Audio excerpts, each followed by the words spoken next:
Muchísimas gracias a las personas que el día de hoy nos acompañan y participan de este conversatorio denominado Los liderazgos no convencionales frente al proceso electoral local 2020-2021 en la Ciudad de México. Bienvenidas y bienvenidos. Las personas que integran los grupos de atención prioritaria son un gran mosaico de diversidades heterogéneas. De manera general, las dificultades que enfrentan en su vida cotidiana son exactamente las mismas que se enfrentan durante un proceso electoral. Esto es, la desigualdad estructural, la discriminación y la exclusión. Todas estas características les demandan un mayor esfuerzo para incorporarse al desarrollo social. Este acumulado de desventajas les impiden desempeñarse satisfactoriamente, como en algunos casos, si no están cubiertas sus necesidades básicas, es posible que no piensen en poner atención al derecho de participar o en sus derechos político-electorales. Mucho menos esperemos que piensen en su derecho a ser elegidas y elegidos para un cargo de elección popular.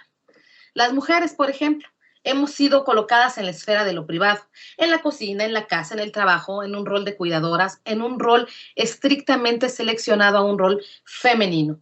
Y cuando nos atrevemos a salir de esta esfera privada, salirnos de este rol que nos han marcado y habitar en consecuencia lo público, ese espacio que también nos corresponde, entonces nos enfrentamos con grandes adversidades.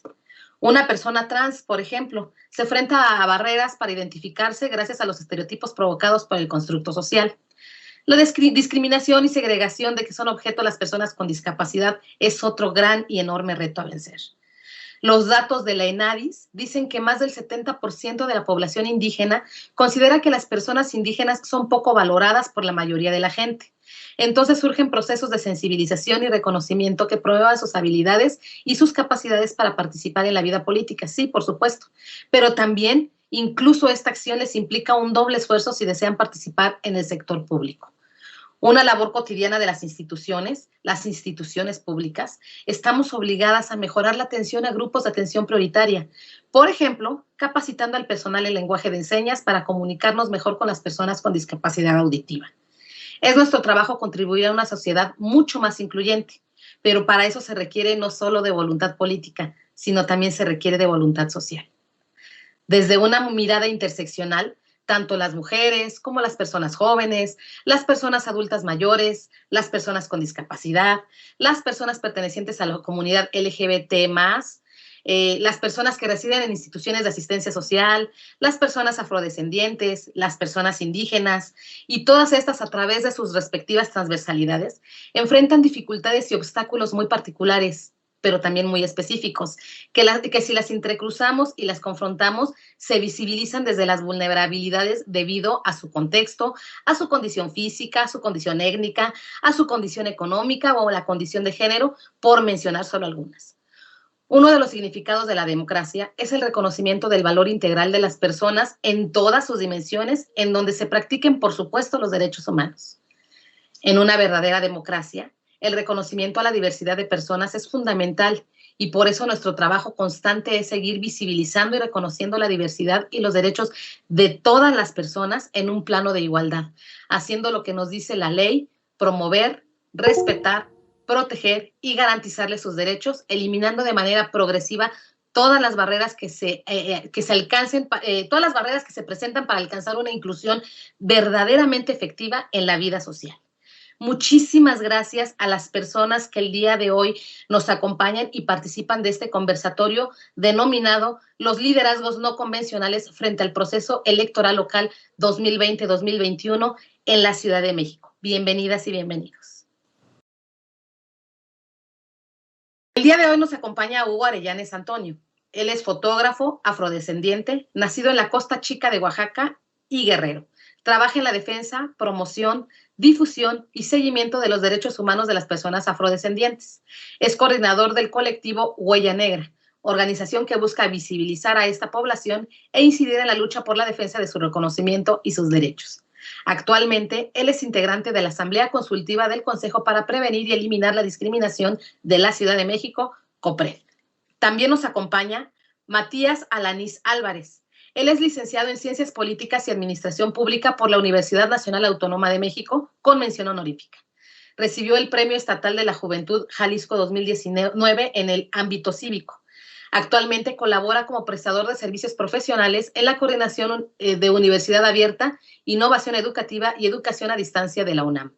Es profesor de asignatura en la Facultad de Ciencias Políticas y Sociales y es colaborador en la Coordinación de Universidad Abierta, Innovación Educativa y Educación a Distancia de la misma universidad. Ha participado como ponente en diferentes eventos académicos sobre inclusión. Nos acompaña Aline Yuneri Zunzunegui López. Ella es originaria de la Ciudad de México, licenciada en Política y Gestión Social por la Universidad Autónoma Metropolitana. Sus ejes de investigación son Sistema Democrático y Participación Ciudadana y Derechos de los Jóvenes.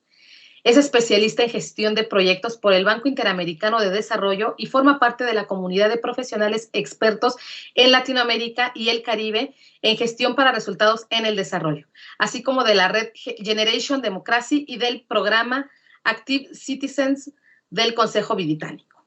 Nos acompaña Benedicto Ayala Cortés. Él es perteneciente a la matriz cultural Ñusabi, Pueblo de la Lluvia, Mixteco, originario de la comunidad Francisco I. Madero, municipio de Santo Tomás Ocotepec, en Tlaxiaco, Oaxaca.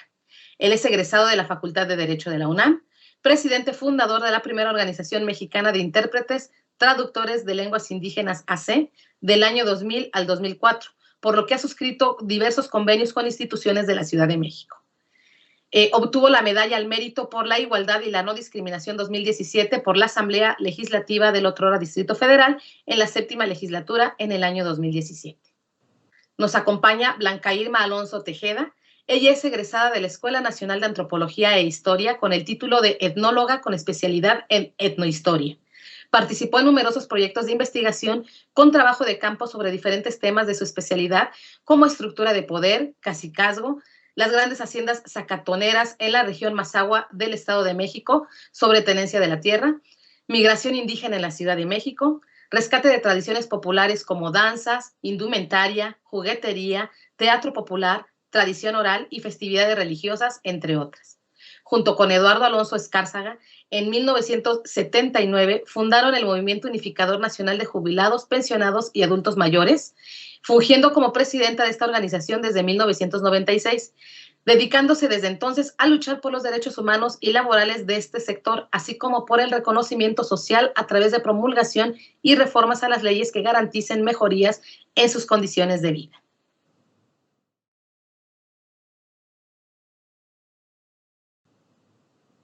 Y comienzo con las preguntas detonantes. En una primera ronda, ¿cuáles son las principales dificultades que enfrentan las personas que integran los grupos de atención prioritaria en los procesos electorales? Aline, te dejo el micrófono. Los jóvenes son los estigmas que tienen hacia la juventud, ¿no?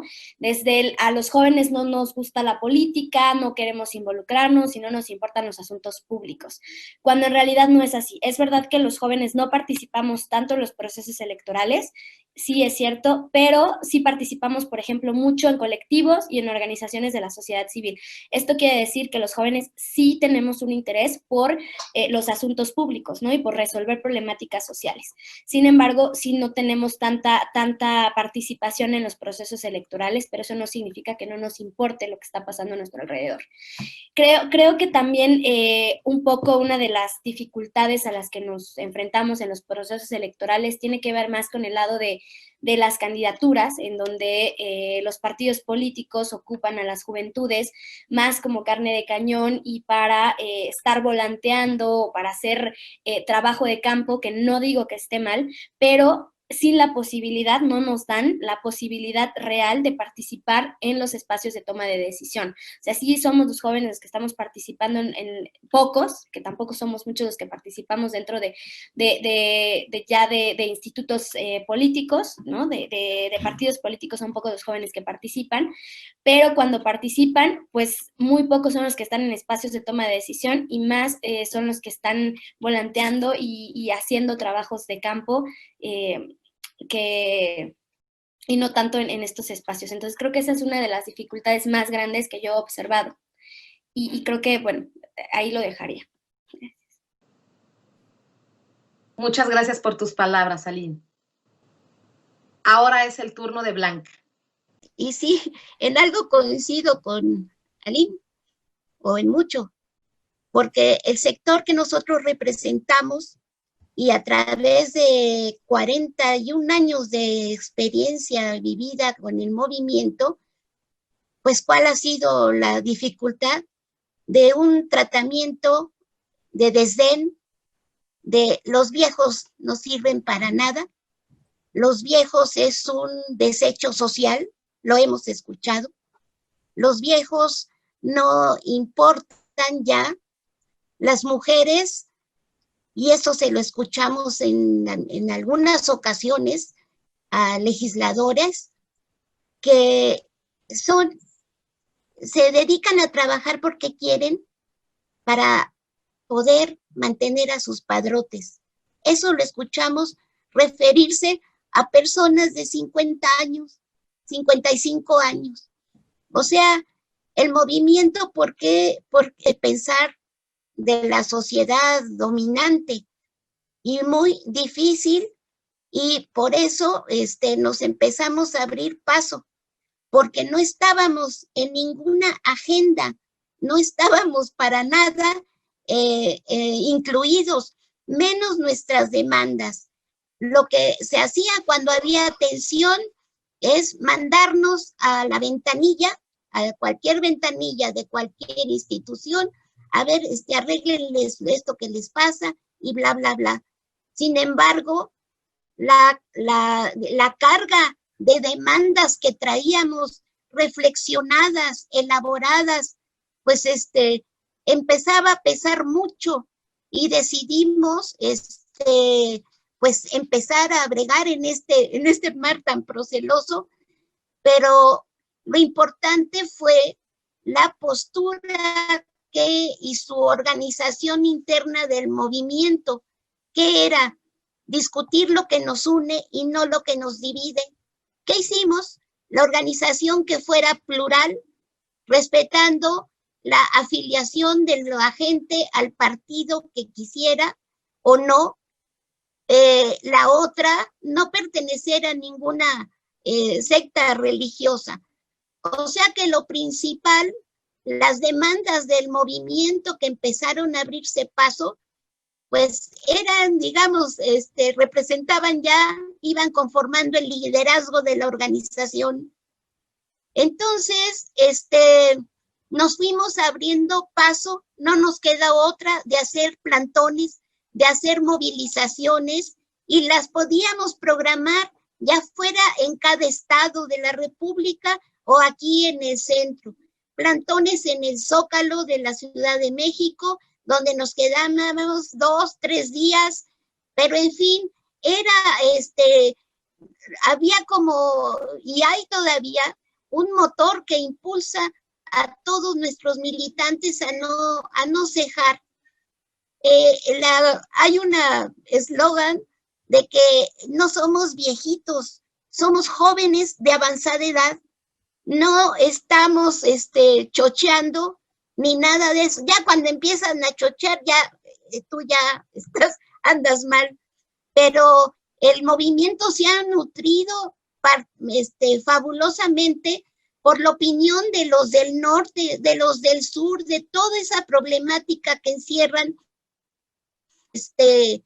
lo que es el trato a los adultos mayores. Esta situación nos hizo abrirnos paso al grado de que la Cámara de Diputados nos empezó a abrir un poco ya las puertas y empezar a dialogar, pero ha sido de mucho esfuerzo y el esfuerzo sigue en ese tenor. Pues esas son las dificultades que enfrentamos para que pues sean incluidas en la agenda de los que se proponen para las elecciones, en los procesos electorales, pues que las tomen en cuenta.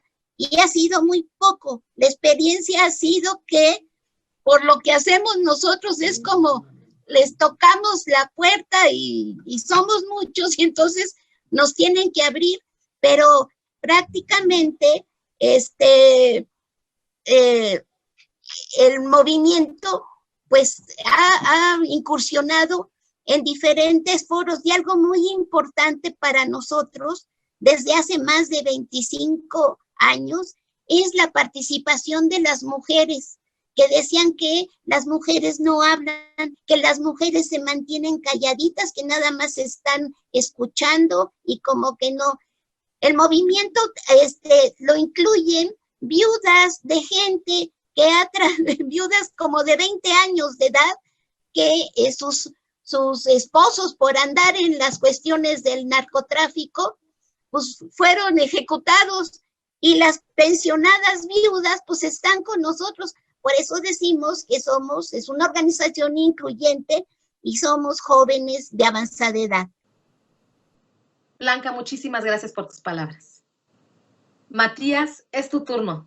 Antes de responder a esta primera pregunta, quiero agradecer la oportunidad de participar en el presente evento. Entrando en materia, considero que las principales barreras que afrontamos las personas que pertenecemos a grupos de atención prioritarias se pueden dividir en dos tipos: los obstáculos que nos dificultan llegar a emitir nuestro voto y las barreras que hacen casi imposible que seamos candidatas o candidatos a ocupar algún puesto de elección popular.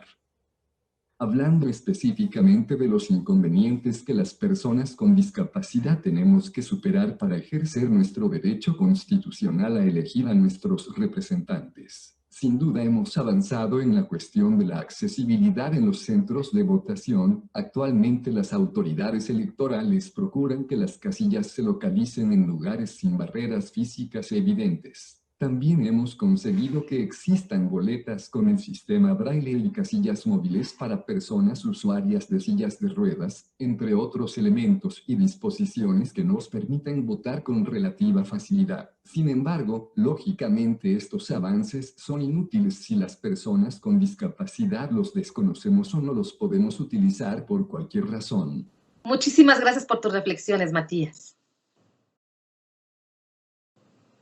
¿En qué etapas del proceso electoral identifican que se considera en menor medida a los grupos de atención prioritaria? Adelante, Hugo, el micrófono es tuyo. El grupo que estoy representando hoy en este día, creo que cabe mucho mencionar que hasta apenas 2019 fuimos reconocidos constitucionalmente. Antes de eso no existíamos en la vida pública.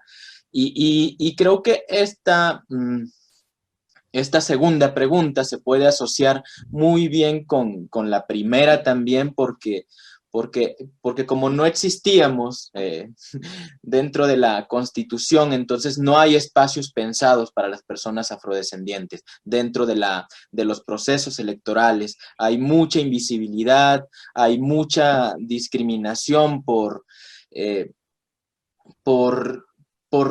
estigmas que se vienen cargando desde la época colonial hasta hoy día.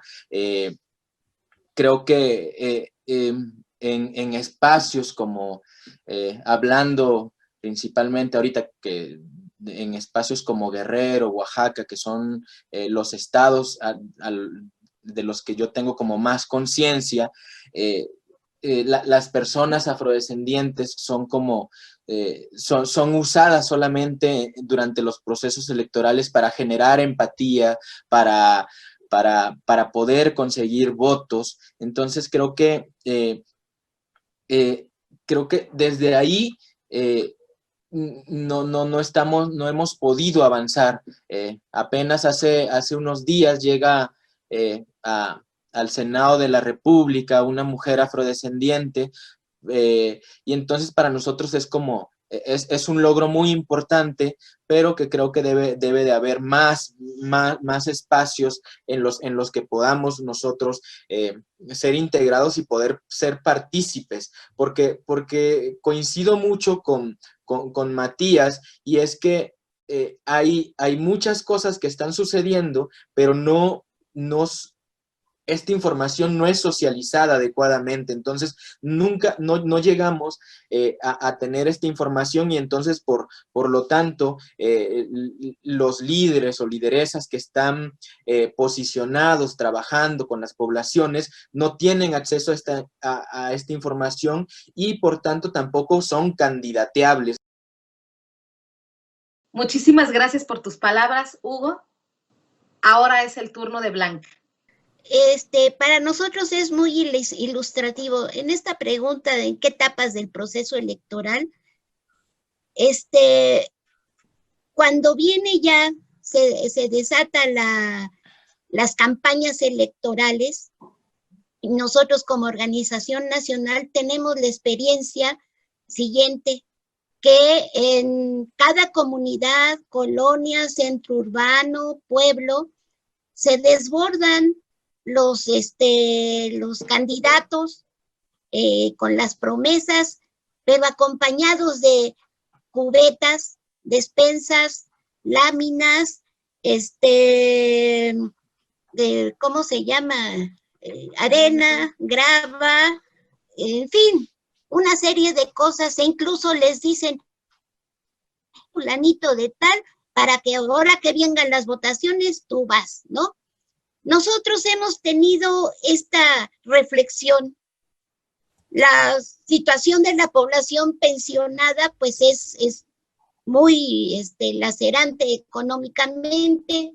Entonces, lo que hemos llegado a reflexionar es lo siguiente de esto: bienvenida la ayuda, pero nada a cambio. Claro que sí necesitamos para nuestra casa, los materiales o las despensas, pues eso es prioritario, pero esta ha sido ya la reflexión. Sí, bienvenida la ayuda, pero es muy difícil remontar esta política clientelar, pero pues esa es una manera que nosotros hemos elegido dadas nuestras condiciones, y que podamos avanzar.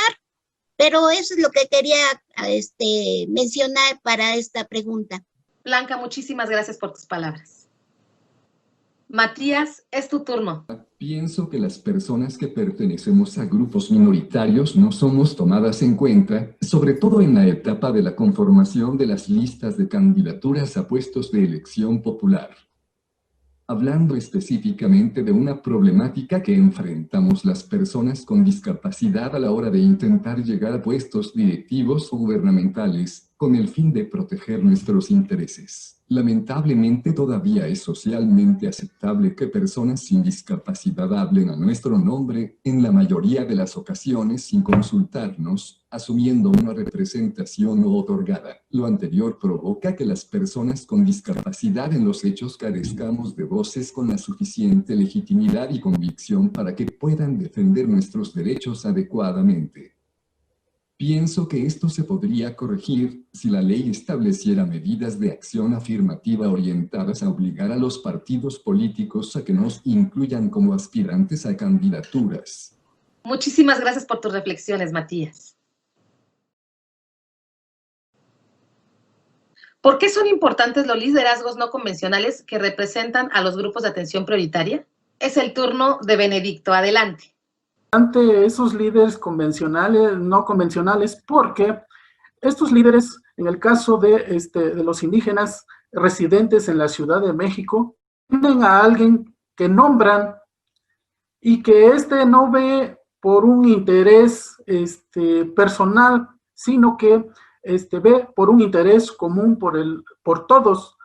Y creo que estos líderes no convencionales pueden hacer mucho aporte a la vida electoral desde un principio, como cuáles, como las consultas, cómo llevar a cabo las consultas, cómo quieren que los indígenas sean consultados, y quién es la persona que sabe de estos movimientos, cómo nos organizamos en las grandes ciudades, y en el caso de la Ciudad de México, que tenemos mesas directivas, y que esas mesas directivas funcionan. Es una forma de operar en la Ciudad de México con los ciudadanos. Ese vínculo que existe con los líderes no convencionales es un aporte que estarían dando para las siguientes, desde cómo elaborar el plan de trabajo. Creo que por ahí podría ser de mucha ayuda con estos líderes, ya que son los que conocen la problemática de los conciudadanos indígenas, ya sean sociales, económicas o de justicia, y que siempre están con esa idea de ayudar, pero que no son líderes que están, ahora sí que por algo personal, como lo dije hace un momento, sino ayudar a todos. Y creo que esa es una nueva configuración que se viene dando en la Ciudad de México, y que está actualmente la Ciudad de México en su constitución. Fue reconocido que las comunidades indígenas residentes, pues son aquellas que vienen de una región geográfica del país y que se han asentado en la Ciudad de México y que llevan a cabo sus prácticas, o parte de ellas, es lo que puedo decir en este aspecto. Benedicto, muchísimas gracias por tus reflexiones. Matías, es tu turno. Ignorantes por dos razones fundamentales: su capacidad de aglutinar a personas que tengan su misma condición de vida, con el fin de realizar acciones que protejan nuestros derechos y libertades esenciales. Por otro lado, son atractivos para los medios de comunicación masiva, y con ello pueden mostrar que es posible sobresalir teniendo condiciones distintas a las convencionales, y pueden aprovechar esa atención pública para promover el respeto a la diversidad humana. Muchísimas gracias por tus reflexiones, Matías.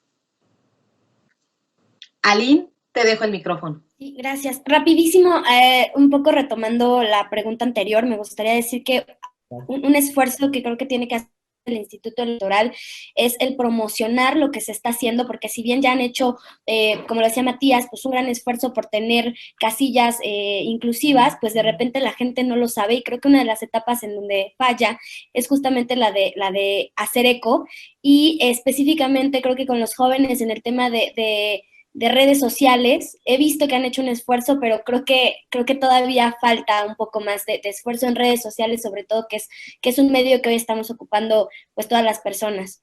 Entonces, bueno, esa como la anterior pregunta, y creo que pues los liderazgos son importantes que participen, porque pues finalmente somos nosotros los que queremos hacer o vamos a construir la sociedad en donde queremos vivir, ¿no? Esto implica que varias personas con distintos contextos participen para entender justamente las necesidades y las distintas formas de ver el mundo. Creo que los liderazgos jóvenes son importantes pues, para construir una sociedad en donde quepamos todos, ¿no? De repente pensamos que la democracia es ir todos juntos a un solo lado, y creo que la democracia implica que todos quepamos de acuerdo a nuestros contextos, a nuestras necesidades y a nuestras formas de ver el mundo. Creo que es importante por eso. Muchas gracias por tus palabras, Aline. Ahora es el turno de Blanca. Quisiera contribuir con algo importante para nosotros como movimiento. En el movimiento no nos interesa encumbrar a alguien, pero tenemos una organización, una estructura interna en la que todos, discutiendo lo que nos une y no lo que nos divide, llevamos adelante lo que son nuestras demandas, nuestras propuestas, y las estrategias en cada lugar se despliegan de acuerdo a las condiciones particulares. Sí, a nosotros esto sí se ha rebasado, porque a veces gente, las nuevas, preguntan a nuestros dirigentes, bueno, ¿y qué van a hacer? ¿Qué está haciendo el movimiento? ¿O qué esto, qué el otro? Pero cuestionando al movimiento en su quehacer. Y entonces lo que respondemos, bueno, más bien pregúntate tú qué haces por el movimiento. Es muy diferente. Lo que queremos es que movilizar intelectualmente a las personas para que no estén en una situación pasiva esperando a ver qué hacen los líderes, no, sino que entiendan que las demandas son es el liderazgo, son los liderazgos. Blanca, muchísimas gracias por tus palabras. En una segunda ronda. En proceso electoral, ¿Dónde consideran que están las oportunidades para incrementar la participación y representación de los grupos de atención prioritaria? Adelante, Hugo, el micrófono es tuyo. Bueno, creo que las oportunidades para la población afromexicana debería ser en que se les diera la oportunidad de representar pues el pensamiento de su comunidad, los ideales, porque justo el que pueda haber una participación de líderes o lideresas dentro del proceso electoral hace que ellos se vuelvan referentes y sean como una aspiración de los nuevos líderes, poder decir, yo también puedo llegar a esos espacios mediante un proceso electoral, porque creo que además es una deuda histórica que tiene el Estado mexicano con la población afrodescendiente, porque es a veces hasta vergonzoso que apenas en pleno 2019 se le haya dado un reconocimiento constitucional cuando la ONU desde 2011 declaró Año Internacional de los Afrodescendientes, en 2015 declaró el Decenio Internacional en el que se exigía a los Estados-nación dar reconocimiento, justicia y desarrollo a estas poblaciones, y no es hasta 2019 por la presión internacional que ya hay. Y aún así el reconocimiento que se dio a estas poblaciones y personas afrodescendientes es un reconocimiento a medias, porque es un reconocimiento solamente nominativo, o sea, que dice que sí existimos, pero no se reconocen estos aportes que ya mencionaba yo en un inicio, los aportes a la economía, política, cultura, tradiciones del país, y creo que en espacios como de las comunidades, por ejemplo, Coajinicuilapa, que es de donde yo soy, al ser mayoritariamente afrodescendiente, creo que por ley, como lo menciona Matías, debería haber cláusulas que protejan y que digan que tiene que haber una representación afrodescendiente en las candidaturas. Muchísimas gracias por tus palabras, Hugo.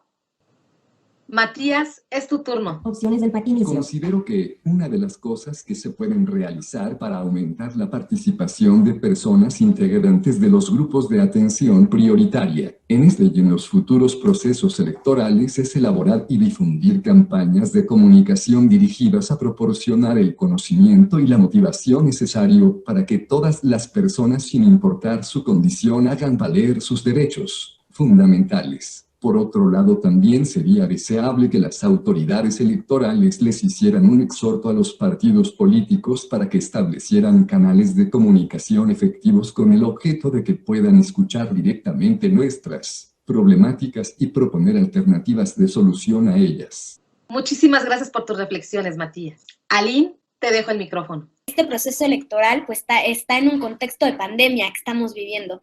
En ese sentido, creo que se puede incrementar la participación, o las oportunidades que tenemos para incrementar la participación está, como ya lo decía, en los temas digitales, sobre todo en la promoción en redes sociales, y un poco como crear campañas que tengan realmente enganchamiento con la ciudadanía, ¿no? Que está, si bien es cierto que no todos tenemos acceso a un dispositivo móvil, también es cierto que el 97% de la población está conectada a Internet. Entonces, creo que puede ser una gran oportunidad estos temas digitales para promocionar adecuadamente el proceso electoral y la importancia de participar en el proceso electoral. Creo que a veces en la comunicación, de repente en las autoridades electorales, está el solo decir, vamos a tener un proceso electoral, tienes que participar, pero de repente necesitamos, creo, la ciudadanía, la otra parte de decir, concientizarnos acerca de por qué es importante nuestra participación.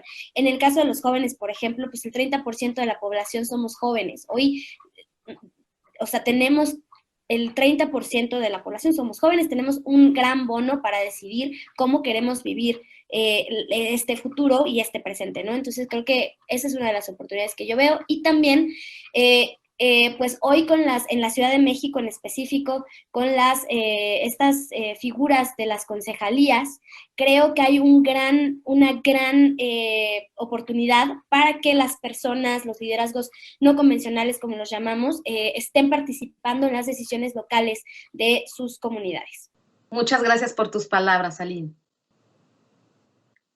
Es el turno de Benedicto. Adelante. Creo que ya se ha reconocido recientemente en la Constitución de la Ciudad de México que la Ciudad de México es una ciudad pluricultural, plurilingüe y pluriétnica. Este reconocimiento pues da pie a que se empiece a dar esa garantía de que los indígenas participen en la vida política de la ciudad, pues mediante los partidos políticos que tengan afiliados a personas indígenas, mujeres y hombres, den la oportunidad, y así como en las candidaturas independientes. Creo que es un logro que se ha realizado aquí en la Ciudad de México gracias a las consultas que se llevaron previas a la Constitución, y que en este movimiento, que no ha sido de una sola persona, sino que han participado mujeres y hombres por los derechos de las comunidades indígenas residentes en la Ciudad de México. Yo veo esa oportunidad, ya que es por primera vez, ya que no se había dado, y que hoy tenemos en la Constitución de la Ciudad de México ese reconocimiento, y hay que aprovechar ese reconocimiento y también se vaya sensibilizando, y que esos derechos aterricemos, que sí, los indígenas deben participar. Benedicto, muchísimas gracias por tus reflexiones. ¿Qué hace falta para construir una democracia paritaria e incluyente? Matías, es tu turno. Pienso que afortunadamente con los recientes cambios legislativos ya se ha logrado que nuestra democracia sea paritaria. Gracias a ello, en el Poder Legislativo Federal casi la mitad de nuestros representantes son hombres y la otra mitad son mujeres. Sin embargo, todavía tenemos que desmantelar varias creencias y actitudes discriminatorias, las cuales provocan que muchas personas por su condición de género, discapacidad, origen étnico, social, no sea más difícil que nuestras voces se escuchen, dificultando que nuestro sistema democrático adquiera realmente el carácter de incluyente. Muchísimas gracias por tus reflexiones, Matías. Ahora es el turno de Blanca.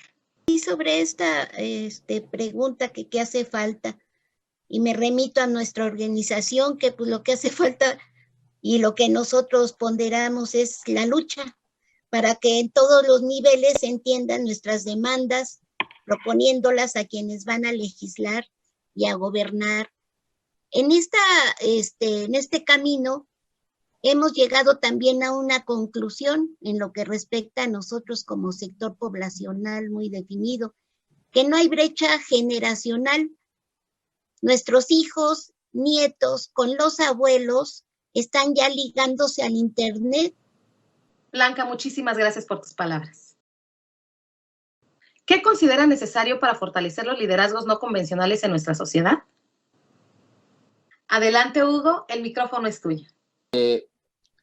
En el caso de las comunidades afrodescendientes y personas que viven en Ciudad de México, creo que, como lo mencionaba Benedicto, creo que la nueva Constitución de la Ciudad de México es una constitución de avanzada. En ella, por ejemplo, ya se reconoce que a las personas afromexicanas.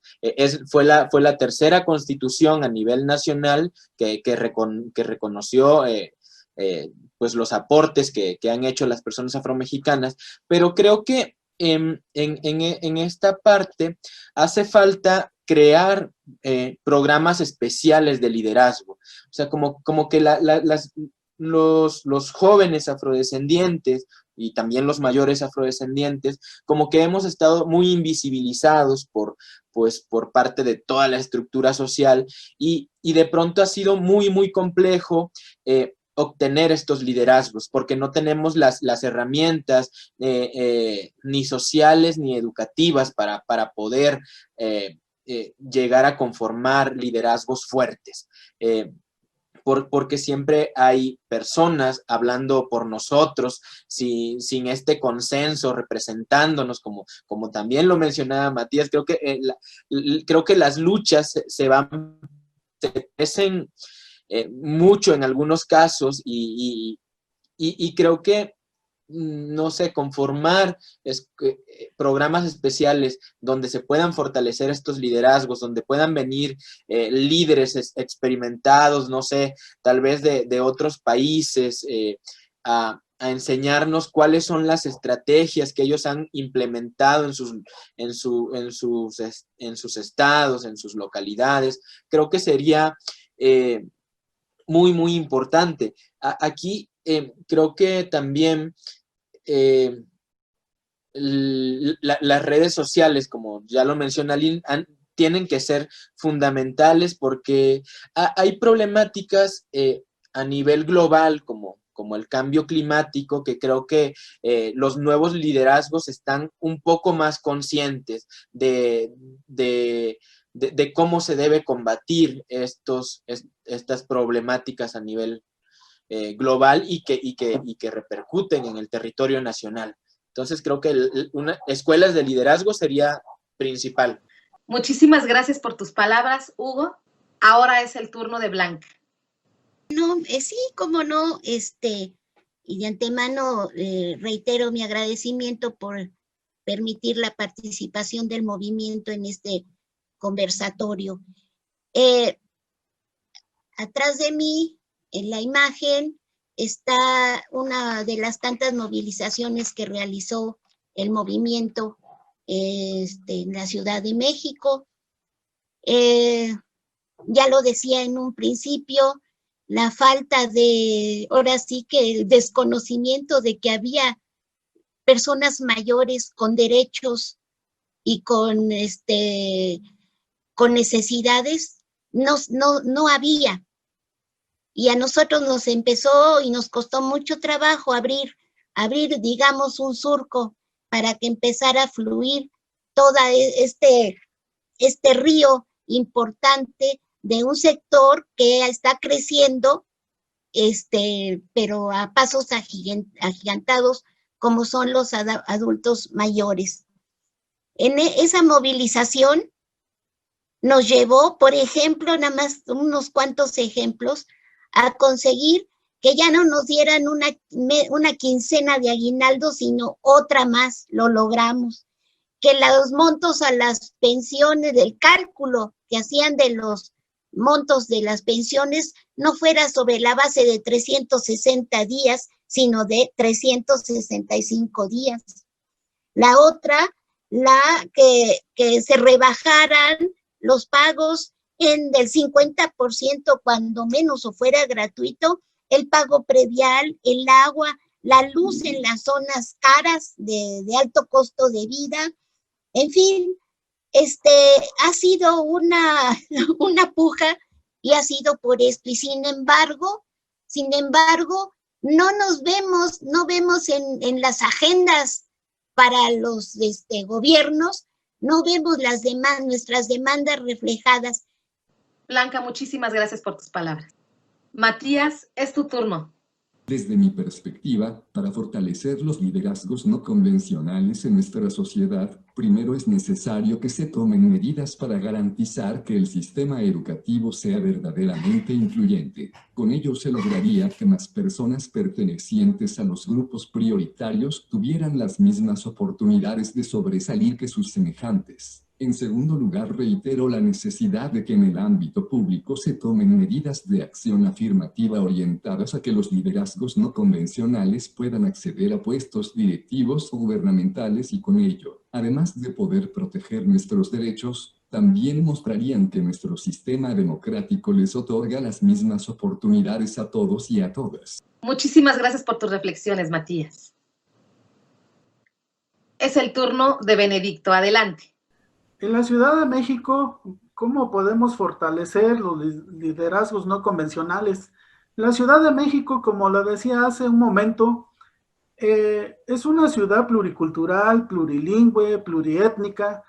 Aquí en esta ciudad hay líderes, podemos mencionar triquis, zapotecos, mixtecos, celtales, tzotziles, mazatecos, mazahuas, otomíes, chuc, maya, entre otras muchas. Creo que se debe de tomar en cuenta a los líderes no convencionales, porque son líderes que no vienen en busca de algo, como lo decía hace un rato, algo personal, sino por el bien común. Y si estamos en una ciudad pluricultural, una ciudad tan diversa como es la ciudad de una de las metrópolis más importantes del mundo y que tiene una población migrante y residente de indígenas, es momento de que se deben de tomar en cuenta esos liderazgos. Desde el momento de cualquier trabajo y más en este momento electoral que se avecina y que de alguna forma ya se ha dado inicio, se debe de contemplar a estos líderes todo para la planeación, para la convocatoria. Y quiero decir también que la Ciudad de México, para que llegue toda esta información a la población indígena residente, se deben de hacer traducciones de las lenguas, pero no en una sola variante, ya que si en esta ciudad, que es una ciudad, también cabe decirlo, que es una de las ciudades de oportunidades, porque mucha gente viene en busca de mejoras económicas, culturales, educativas u otras. Entonces, la población, la barrera es la lengua, el español. A muchos no les llega la información, la comunicación a tiempo. Y es momento que sí se debe de tomar en cuenta que si en la ley establece que es una ciudad plurilingüe, pluricultural, pues se deben de hacer las traducciones para todos aquellos que vienen de una población indígena y que se debe tomar en cuenta sus variantes. En este sentido, también cabe señalar pues que el Congreso destine más presupuesto para que la institución encargada de esto, pues sí se hagan las traducciones y le llegue la información, la comunicación a comunidades indígenas residentes en la Ciudad de México. Creo que de esa forma podemos ir fortaleciendo tanto el liderazgo y la garantía de comunicación y de información para los indígenas de la Ciudad de México. Benedicto, muchísimas gracias por tus reflexiones. Aline, te dejo el micrófono. Gracias. Creo que algo que tenemos que empezar a hacer es justamente desde nosotros mismos tratar de sostener nuestros prejuicios para entonces fortalecer otros liderazgos. Creo que tratar de no hacer, bueno, es natural que hagamos prejuicios, pero de sostenerlos y tratar de no estigmatizar a otras personas es fundamental para fortalecer otros liderazgos. Eso uno, y también creo en este dicho de la unión hace la fuerza.